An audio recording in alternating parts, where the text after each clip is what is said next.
안녕하세요. 미국 유학고수TV 시청자 여러분들, 유학고수입니다. 자, 오늘은요 좀 특별한 주제에 대해서 얘기를 해보도록 하겠습니다. 제목에서 제가 언급한 것처럼 미국에서 호구되지 않는 법이라는 아주 좀 특별한 주제로 얘기를 해보도록 하겠습니다. 근데 왜 제가 이 영상을 기획하게 됐냐면 바로 제 친구 때문이에요. 제가 한국에 친구가 있는데 그 친구, 저는 이제 제 영상 보시면 알겠지만 저는 한국에서 학부를 나오고 미국에서 석사와 박사를 했어요. 그리고 현재 미국에서 살고 있고 미국에서 영주권을 취득해서 살고 있고 미국에 있는 대기업에 다니고 있죠. 지금 이 영상 찍는 장소도 미국이에요. 근데 저한테 한국에 한 친구가 있는데 그 친구 같은 경우는 한국에서 학부, 석사, 박사 모두 한국에서 학위를 한 토종 한국인이에요. 외국에 한 번도 나가본 적이 없는 친구예요. 근데 제 친구예요. 근데 이 친구가 제가 미국에서 이제 직장 다니고 미국에서 살고 있는 이런 게 너무 부러웠나 봐요. 어느 날 이 친구한테서 국제전화가 왔어요. 국제전화가 와가지고 받았는데 이 친구가 한국에서 회사를 다니고 있었는데 한국에서 이제 대기업을 다니고 있었는데 정말 뭐 거의 울 것 같은 목소리로 저한테 한숨을 푹푹 쉬면서 전화를 하더라고요. 그래서 무슨 일이야? 그랬더니 자기 한국에서 직장 다니는 게 너무 힘들다고, 이렇게 살고 싶지 않다고 그러더라고요. 자기도 그래도 박사고 연구도 좀 제대로 하고 싶은데 한국에서 회사 다니면 맨날 그 상사들이 시키는 잔심부름이나 하고 본인이 박사인데도 불구하고 박사다운 연구를 제대로 못한다고 굉장히 힘들어 하더라고요. 거기다가 플러스 그 한국 직장 상사 특유의 갑질 있잖아요. 업무 외에 막 그냥 되게 갑질하는 거 있잖아요. 본인이 막 왕이라도 된 것처럼 막 갑질하는 거 있잖아요. 그런 꼰대질 때문에 너무 힘들어 하더라고요. 그래서 정말 부러워하면서 저한테 나도 너처럼 미국에서 살고 싶어, 방법이 없을까 하면서 정말 진지하게 상담을 해왔어요. 그래서 사실 그 친구가 미국 진출 못할 건 없어요. 제 영상에서 항상 말씀드리지만 미국은 학벌 사회가 아니에요. 실력만 있으면 진출할 수가 있어요. 무슨 말이냐면 미국에서 탑스쿨에 박사과정을 나왔다고 해서 미국 진출, 미국에서 뭐 인생이 잘 풀리고 그런 걸 보장하지 않아요. 왜냐면 미국은 학벌 사회가 아니라니까요. 그 진짜 실력이 있어야 돼요. 그 본인이 박사라면 박사 랭킹 몇이 뭐 그게 미국 박사냐 아니냐 그게 중요한 게 아니라 본인이 미국 조직에서 박사 TO에 본인이 그 인터뷰를 패스할 수 있을 만한 실력이 있냐 없냐, 그게 중요한 게 미국이란 말이에요. 그렇기 때문에 학벌이 중요하지 않아요. 이게 학벌이 좋아서 본인이 가지고 있는 학벌로 남은 인생 울고 먹으려고 하는 사람들에게는 안 좋은 소식일 수 있겠죠. 미국은 그런 나라가 아니니까. 하지만 그렇다고 해서 제가 말하는 게 학벌이 안 좋은 사람에게 희소식은 아니에요. 무슨 말인지 알겠죠. 학벌이 안 좋은데 실력이 없는 사람들은 당연히 미국에서 잘 풀리지 않아요. 하지만 어떤 사람들에게 제가 말하는 이게 희소식일 수 있냐면, 뭐 똑똑하고 실력은 있는데 어쩌다가 어렸을 때 뭔가 좀 실수해서 좋은 학교 못 가셨던 분들, 그런 분들은 미국에서 잘 풀리실 수 있어요. 왜냐면 미국은 학벌 사회가 아니거든요. 근데 어쨌든 이 친구는 한국에서 박사를 했어요. 근데 그게 미국 진출을 가로막는 장벽이 되지 않아요. 실제로 미국의 많은 대기업이나 뭐 연구소에 한국에서 박사하시는 분들도 많고요. 뭐 미국에서 박사가 아니신 분들도 많이 있어요. 근데 교수 쪽에는 별로 없더라고요. 교수 쪽에는 미국 박사가 많더라고요. 전 개인적으로 그게 미국의 연구 수준이 세계 정상에 서 있기 때문에 미국에서 박사한 사람들이 자연스럽게 세계 정상의 연구 퀄리티를 가지고 있기 때문에 그렇다라고 생각해요. 저는 그렇게 생각한다고요. 자, 하지만 교수 자리 제외하고 뭐 대기업이나 뭐 그런 데는 충분히 한국에서 박사한 사람도 노려볼 만하다고요. 근데 실제로 많이 한국에서 박사하신 분들이 미국 대기업 진출할 때 굉장히 고배를 많이 마셔요. 왜 그러냐면 미국 문화를 전혀 모르기 때문이에요. 그래서 제가 이 친구에게 마치 과외하듯이 미국 대기업 진출하는 법 과외를 해줬어요. 제가 어떻게 해야 되고 어떻게 해야 되고 다 알려줬어요. 근데 이 친구가 너무 절박해서 제가 말해줬던 거를 정말 노트에 꼼꼼히 다 적으면서 정말로 실천했어요. 그 결과 배 아픈데 저보다 더 좋은 대기업에 다녀. 그래서 어쨌든 인생 잘 풀렸죠. 아니 제 입장에서는 좀 약간 억울해요. 왜냐면 저는 미국에서 박사를 했는데, 그것도 괜찮은 학교, 미국에서 10위권의 학교에서 공학 박사학위를 따고 지금 전세계 랭킹 5등 정도 하는 그 분야 쪽으로 그런 대기업에 다니고 있는데, 이 친구는 저보다 더 좋은 데 다녀요. 거의 랭킹으로 따지면 거의 전세계 랭킹 한 2등 정도 하는 그런 정말 판타스틱한 미국 대기업에 토종 박사가 영어도 잘 못하고 미국 경험이 전혀 없는 애가 붙었단 말이에요. 그 이유는 미국 문화를 잘 아는 저 같은 사람이 옆에서 미국 대기업 들어가는 법 조언을 해줬기 때문이죠.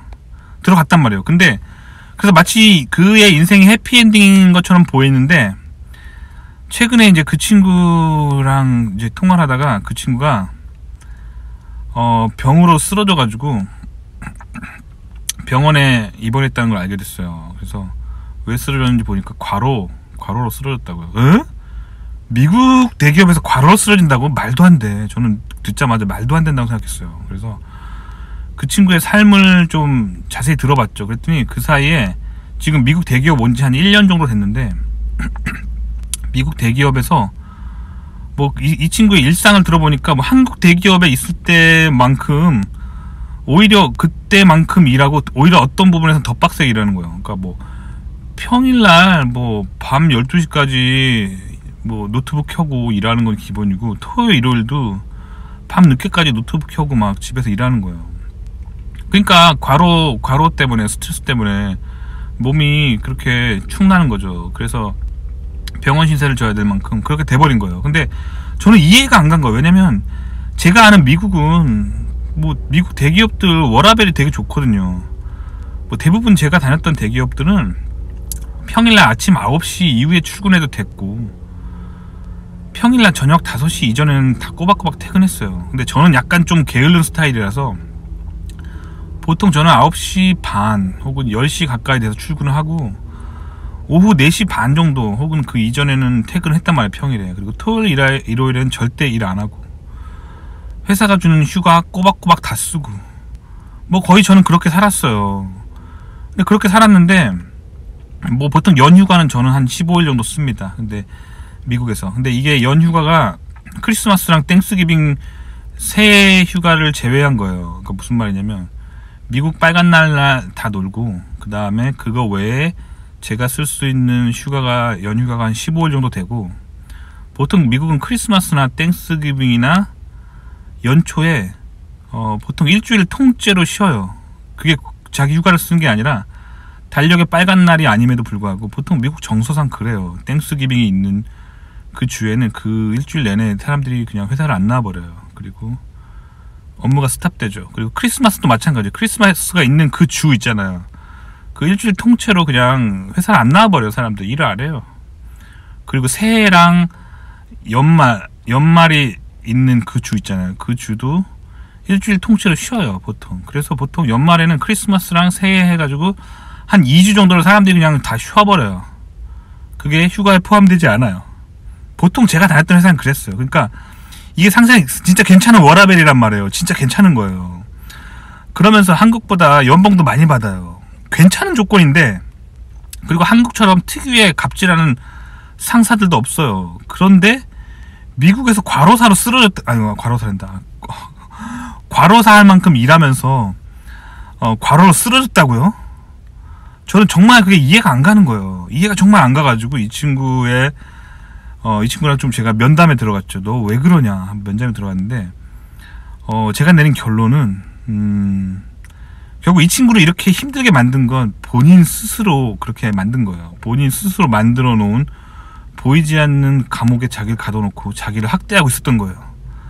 그래서 왜 그렇게 됐는지 좀 분석을 해보면서 미국에서 호구가 되지 않는 법에 대한 이 영상을 만들어야겠다라는 제가 결심을 하게 됐습니다. 자, 그래서 미국에서 호구가 되지 않는 법 지금부터 이야기를 해보도록 하겠습니다. 하지만 항상 말씀드리지만 영상의 모든 내용은 제 주관적인 생각일 뿐입니다. 그렇기 때문에 제 얘기만 듣고 아, 미국은 저런 나라야 이렇게 생각하지 마시고요. 여러분이 직접 경험해 보시기 바랍니다. 그리고 제가 한 내용을 참고로 미국을 한번 이해해 보시기 바랍니다. 자, 그러면 제 이야기를 좀 시작을 해보도록 하겠습니다. 미국에서 호구가 되지 않는 법 시작합니다.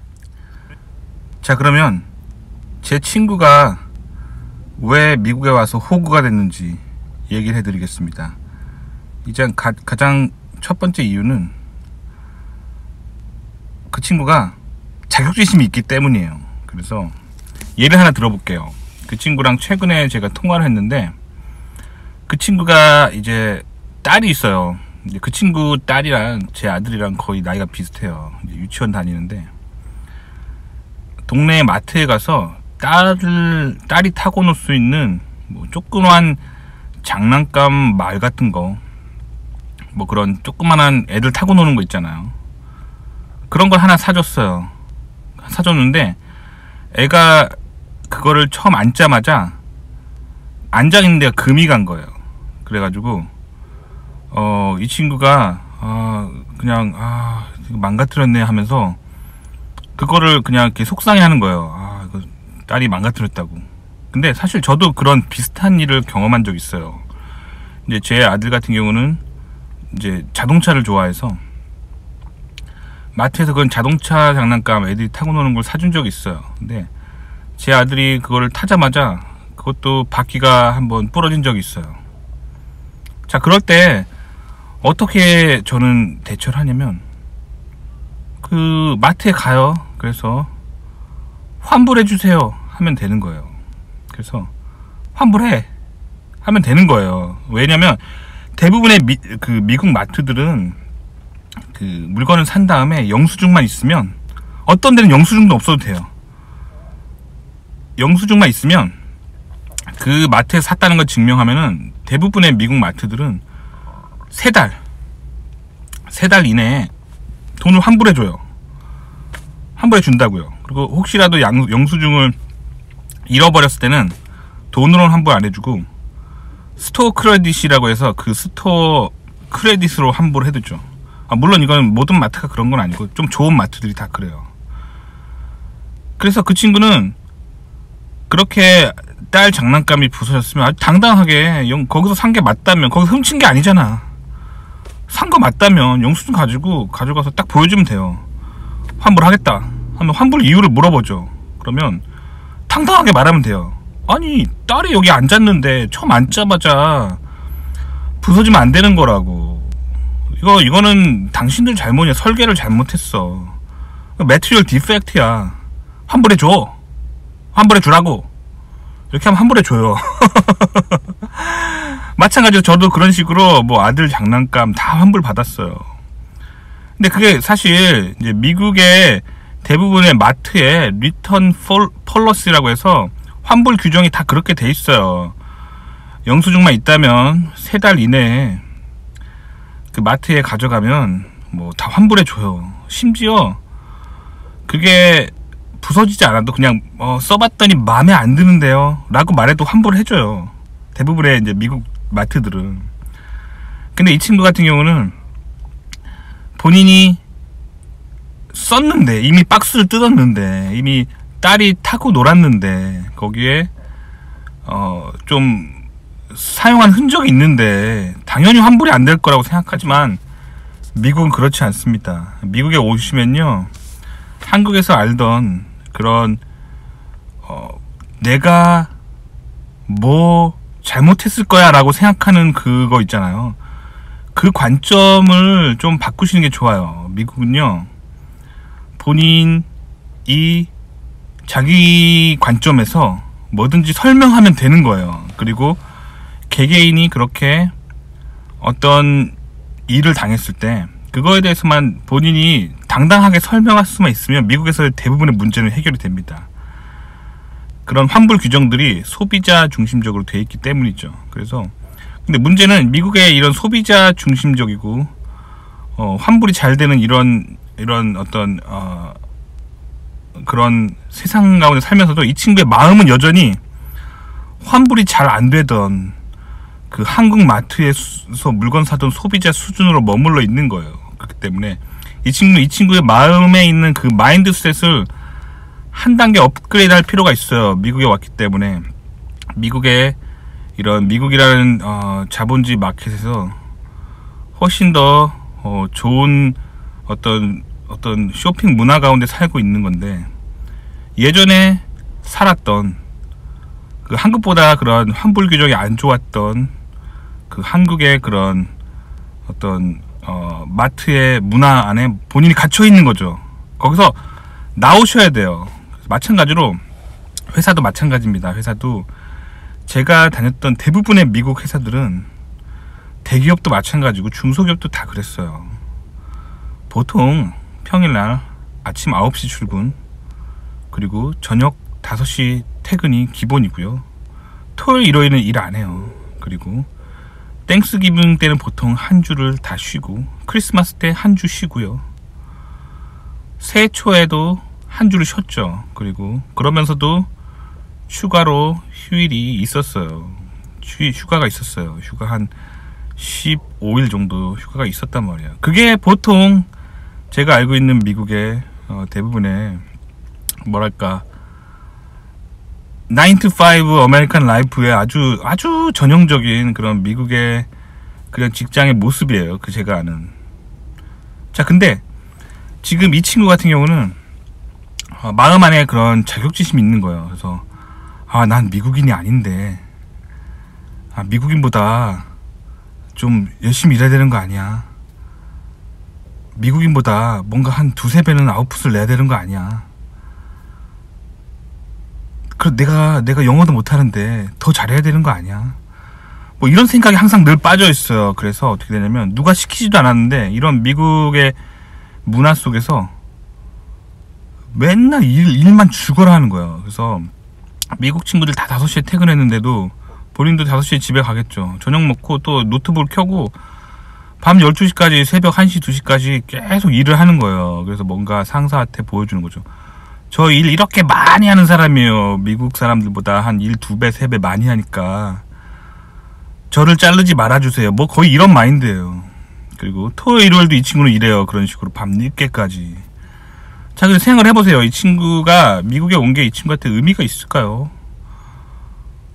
의미가 없네요. 제가 봤을 땐. 왜 그렇게 사는지 모르겠어요. 사실 미국 사는 맛이라는 게 좋은 워라밸을 지키면서 가족들과 더 많은 시간을 보내고, 또 본인이 피곤하지 않기 때문에 좀 더 두뇌를 명쾌하게 관리할 수 있고, 그래서 미국 외의 다른 국가에서 엔지니어링 하는 사람보다 훨씬 더 창의적인 생각을 해서 더 정말 혁신적인 어떤 디자인의 엔지니어링 산물을 설계해내는 게, 그게 미국 엔지니어링의 가장 큰 장점인데, 이 친구는 미국 와서 그거를 누리질 못하는 거예요. 그 자격지심 때문에. 물론 제가 한국에서 박사를 따고 미국의 명문대 박사들에게 둘러싸여져서 일하는 그 느낌을 잘 모르겠어요. 얼마나 그게 후달리고 얼마나 그게 본인한테 열등감을 주는지는 모르겠는데, 이 친구 같은 경우는 그 자격지심, 그 열등감에서 좀 벗어나야 돼요. 일단 미국에서 이 사람이 어떤 회사에 붙었다는 거는, 그 회사의 다른 미국에서 박사를 딴 박사들과 동일하게 면접의 그 능력으로 면접을 패스할 능력이 있었기 때문에 붙여준 거거든요. 들어오면 동급인 거예요. 본인이 미국인보다 뭐 못하고 그래서 미국 애들보다 2배, 3배 더 일을 열심히 해야 되고, 그렇게 생각 안 했으면 좋겠어요. 일단 들어오면 같은 동급으로 그만한 가치가 있기 때문에 그 사람 뽑았고, 그런 월급을 준 거란 말이에요. 그렇기 때문에 미국 직장에 다니는 동안 미국인처럼 당당하게 누리면서 살면 좋을 것 같아요. 만약에 본인이 외국인이라는 이유만으로, 한국인이라는 이유만으로 미국인보다 업무를 2배, 3배 준다. 그럼 그게 차별인 거예요. 그게 바로 인종차별인 거예요. 그런 차별을 물론 제가 일하면서 거의 당해보지 못했어요. 대부분의 미국 매니저들은 외국인이든 내국인이든 한국인이든 미국이든 백인이든 흑인이든 다 똑같이 일을 줘요. 그런데 제가 주변에서 한국 친구들 보면, 특히 한국에서 나이 먹도록 먹고 한국에서 학교 뭐 대학교 다 나오고 한국에서 직장생활 다 해보고 그렇게 늙어서 미국 온 사람도 있잖아요.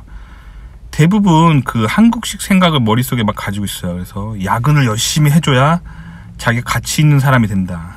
그리고 나는 영어를 잘 못한다. 그래서 뭐라도 여기서 더 돋보이려면 일을 2배, 3배 해야 된다 하면서 야근을 끊지를 못해요. 그러니까 미국에서 아무도 이 야근을 강요하는 사람이 없는데 본인이 스스로 만들어 놓은 감옥 안에 본인을 가둬놓고 계속 야근을 하는 거예요. 그래서 제가 아는 그 한국에서 직장생활 하다가 미국에서 이직해서 오시는 분들 있잖아요. 특히 한국에서 대기업 다니다 오신 분들 있잖아요.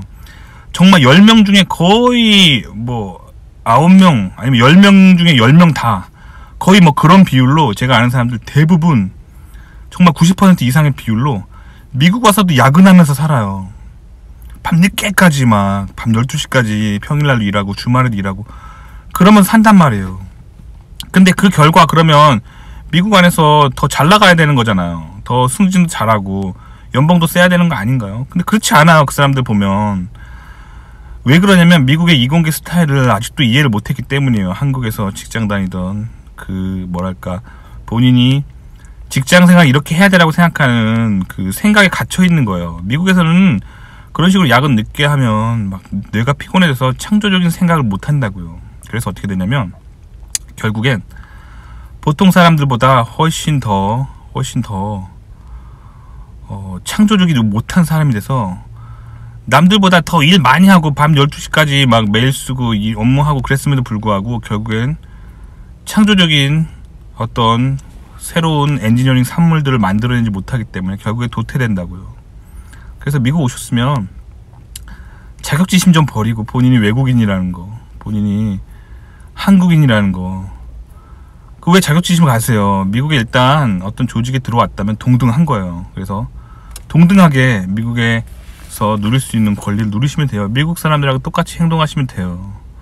물론 그런 건 있어요. 본인이 좀 영어가 안 되면 미국인들보다 똑같은 논문을 읽어도 이해하는데 좀 시간이 걸리겠죠. 뭐 그런 거는 좀 본인이 투자를 해야겠죠. 시간을. 하지만 똑같은 일을 하는데 미국인들보다 내가 일을 더 많이 해야 된다. 막 그런 강박관념, 그런 자격지심 그걸 버리셔야 돼요. 안 그러면은 그걸로 인해서 본인의 삶이 계속 오염돼요. 그래서 계속 본인의 삶이 나락으로 떨어져서 결국엔 어떤 사람이 되냐면 맨날 밤늦게까지 일만 죽어라 하는데 그 내용이 일의 양만 많고 본인이 만들어내는 그 뭐랄까 데이터 시트 페이지 수만 많고 하나도 창의적이지 없는 어디 전 세계에서 어디 내놓으라 할 만한 신기술이 전혀 없고 특허 낼 만한 게 전혀 없는 뭐 그런 정크 데이터만 많이 만들어내는 그런 엔지니어가 된단 말이에요. 그렇기 때문에 본인이 미국에서 호구가 되지 않으려면 스스로 본인을 가두시면 안 됩니다. 그래서 미국에 오셨으면 자격지심 버리시고 미국인들과 동등한 엔지니어로서 동등한 삶을 누릴 수 있다라는 생각을 먼저 가지시면 좋을 것 같습니다.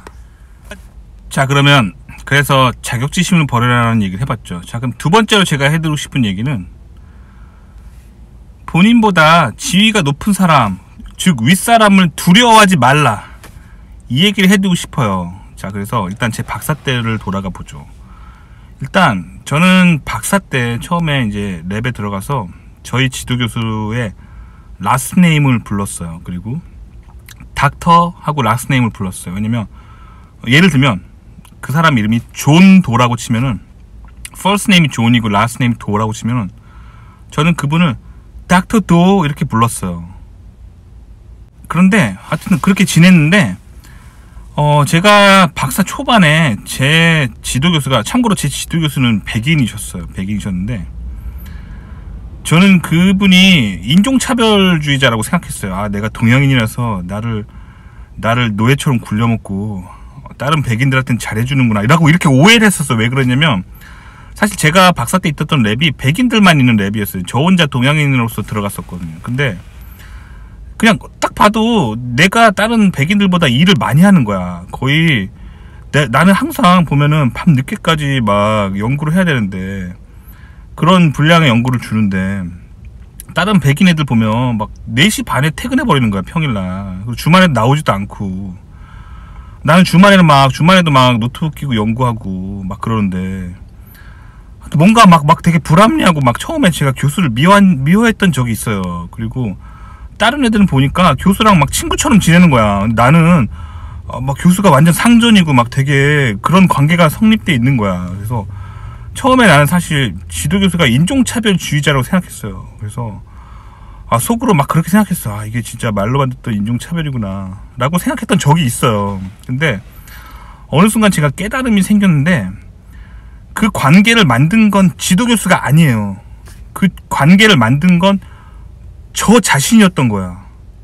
그걸 내가 깨달았어, 어느 날. 그래서 이 관계를 결국에는 해결할 실마리는 나에게 있다는 거야. 문제의 원인이 지도 교수한테 있는 게 아니라 나에게 있다는 걸 내가 깨달았어요. 그래서 어떻게 했냐면, 내가 미국에 사는 동안 미국인처럼 행동하자라는 그런 그래야 된다는 걸 깨달았어요. 그래서 어떻게 했냐면, 교수를 항상 닥터 도 하고 막 불렀거든요. 어떨 때는 sir 하고 뭐 이렇게 뭐 excuse me sir 뭐 이렇게 불렀는데, 그 습관을 고쳤어요. 미국 애들 보니까 지도 교수랑 거의 친구처럼 지내더라고. 뭐 예를 들면 저희 랩에 어떤 이제 좀 백인 여자애가 있었는데, 키도 작고 왜소하고 뭐 그런 여자였는데, 우리 지도 교수는 키가 되게 컸거든. 정말 거구였어, 거구. 그래서 그 지도 교수한테 막 스스럼 없이 다가가서 이름을 부르는 거야. 뭐 예를 들면 이름이 존 도라면 하이 존 하면서 막 장난도 치고 뭐 그렇게 지내는 거야. 근데 나는 그런 관계가 안 되니까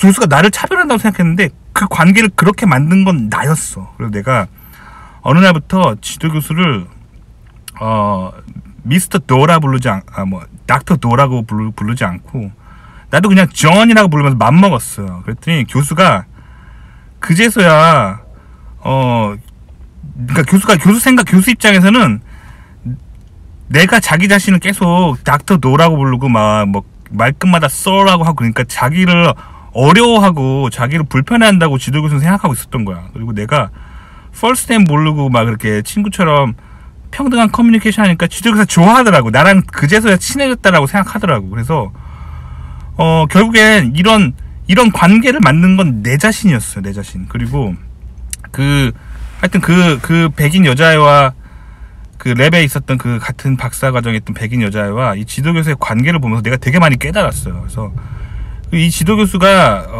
이 어느 날 이 여자애한테 일을 되게 많이 주는 거야. 그러니까 이 여자애가 얘기를 하면서 이거 나 못하는 이거 이 시간 내에 못해 하면서 이렇게 눈을 똑바로 쳐다보고 따지는 거야. No, I don't think so 하면서 이렇게 따지는 거야. 그래서 이거는 이렇게 할 수 있는 게 아니고 이거를 좀 시간을 더 주든지, 아니면 당신이 이 리서치 실험할 수 있는 이 개수를 줄여주든지, 데드라인 이거 못 맞춘다고 막 교수랑 막 완전 언쟁을 하는 거야. 결국엔 교수가 꼼짝 못하더니 알았어 하면서 줄여주는 거야.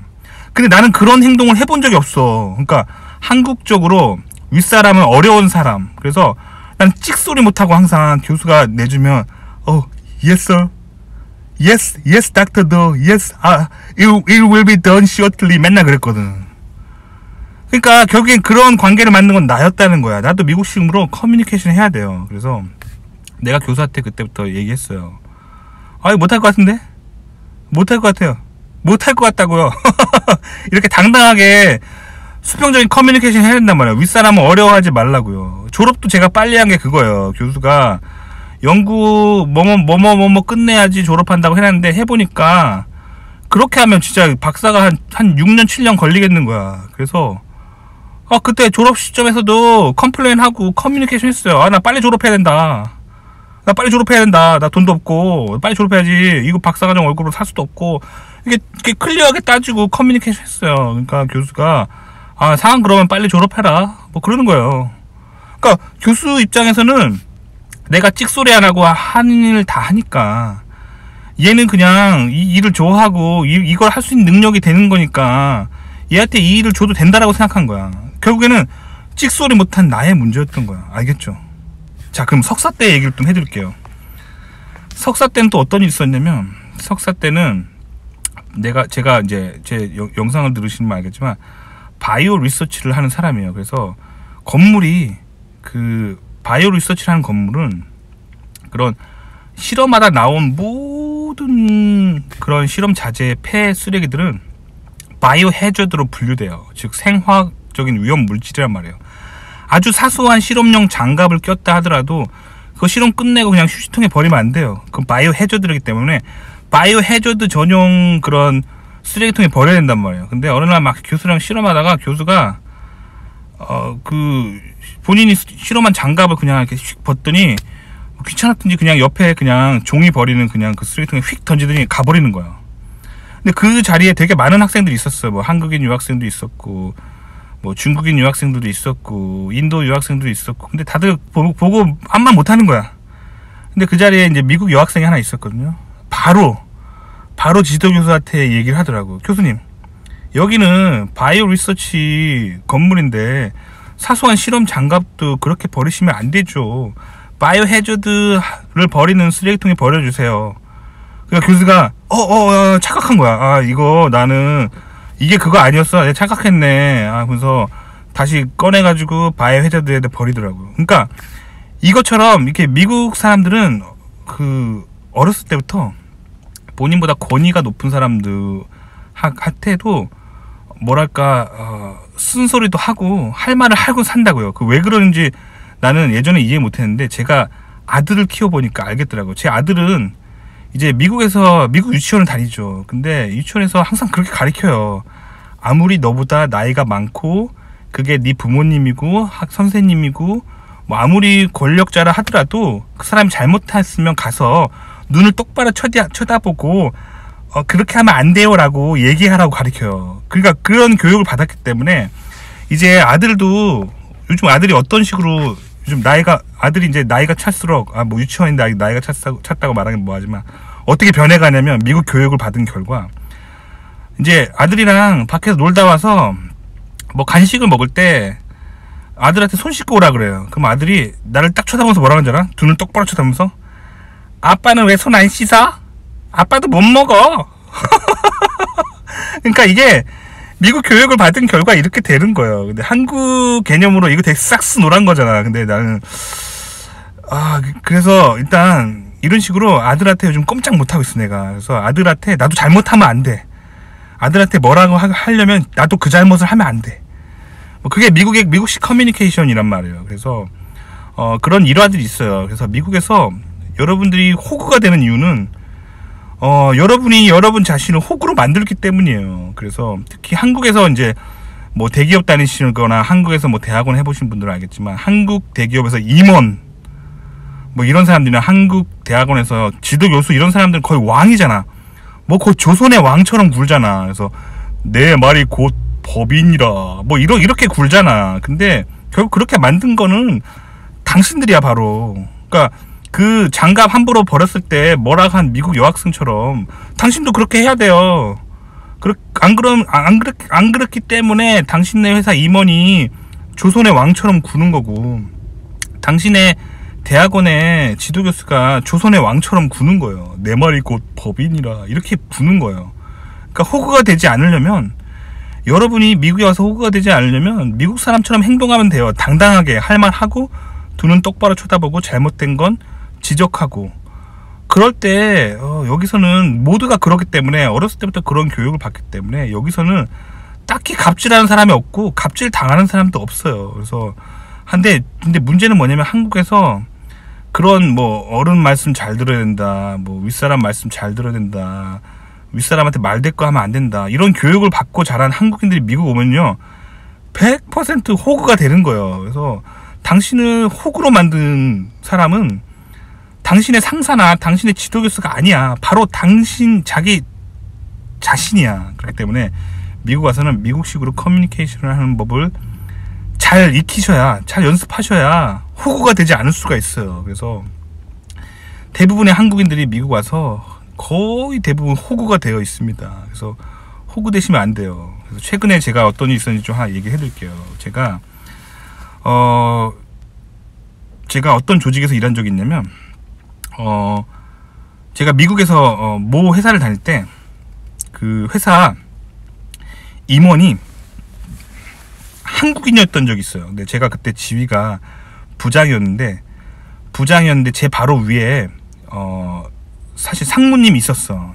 저를 직접 관리하는 상무가 있었는데 그 위에 전무가 한국 사람이었어. 그러니까 거의 부사장급이죠. 부사장급인 사람 중에 한국인이 있었던 적이 있었어.